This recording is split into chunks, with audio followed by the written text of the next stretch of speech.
Allez, je vous propose une petite série de vidéos concernant React.js. Nous l'avons évoqué ensemble. L'idée, c'est de refaire un petit point et de comprendre finalement comment l'utiliser au quotidien et comment il pourrait être utile dans notre utilisation quotidienne du code et dans l'écriture quotidienne du code.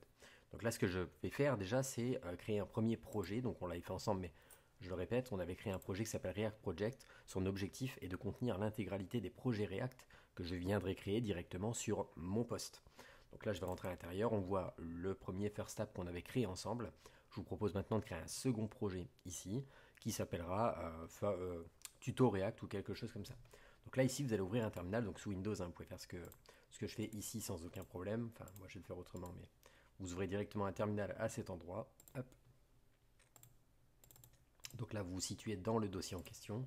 Et finalement, ici, on va demander à Create React App, qui est donc le framework qui permet d'instancier des projets complets prêts à l'emploi, de nous créer ce contenu.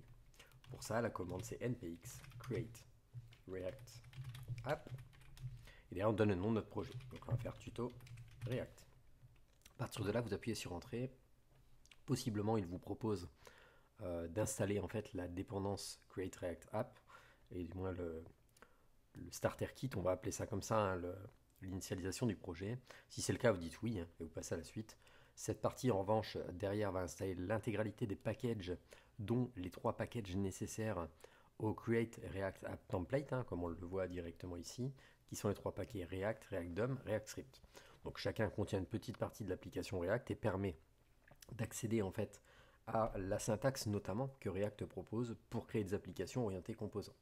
Donc là, il m'installe tout, on voit qu'il y a énormément de packages et ainsi de suite.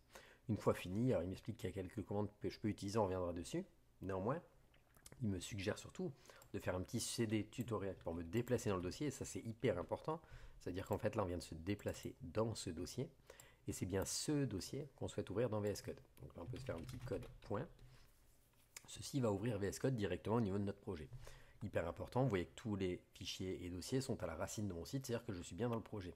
Ça c'est vraiment hyper important parce que le problème c'est que si vous installez une dépendance plus tard et que vous n'êtes pas dans ce projet-là, elle pourrait potentiellement s'installer dans le dossier parent. C'est-à-dire qu'elle viendrait s'installer là avec un package.json et vous allez vous retrouver quelque chose qui n'est absolument pas maintenable parce que vous ne comprendrez pas ce que vous avez fait.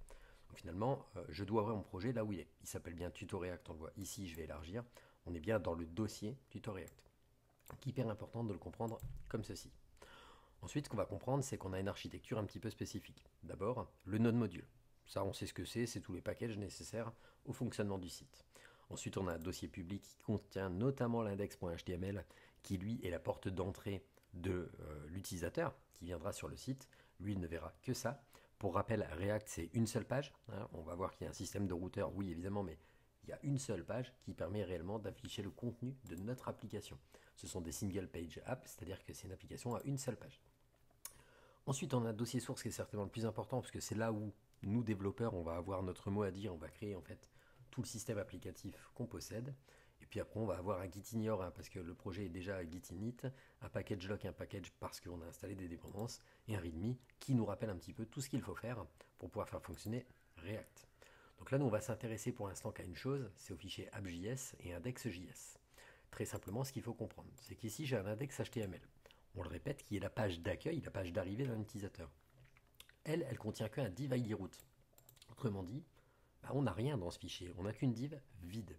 Pourquoi on a une div vide? Parce que finalement, quand on va aller dans index.js, qui est le fichier qui fait la relation avec index.html, lui, il m'explique que dans ce root, qu'il met à l'intérieur de cette constante root, on va rendre en fait une application React au format strict mode, autrement dit, qui permet d'afficher les bugs et ainsi de suite, et à l'intérieur, on va intégrer notre application.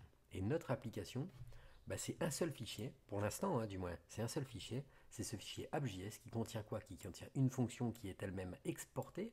Donc exportée pour pouvoir être importée ici, comprenez bien, et donc affichée là. Donc la relation, elle se fait ici. Vous pouvez maintenir la touche CTRL, cliquer, ça vous emmène directement dessus. Et elle, pour l'instant, contient un contenu. Voilà ce qu'on peut dire. Donc finalement, je vais juste faire un petit npm start. Et on va comprendre que notre application est bel et bien en route.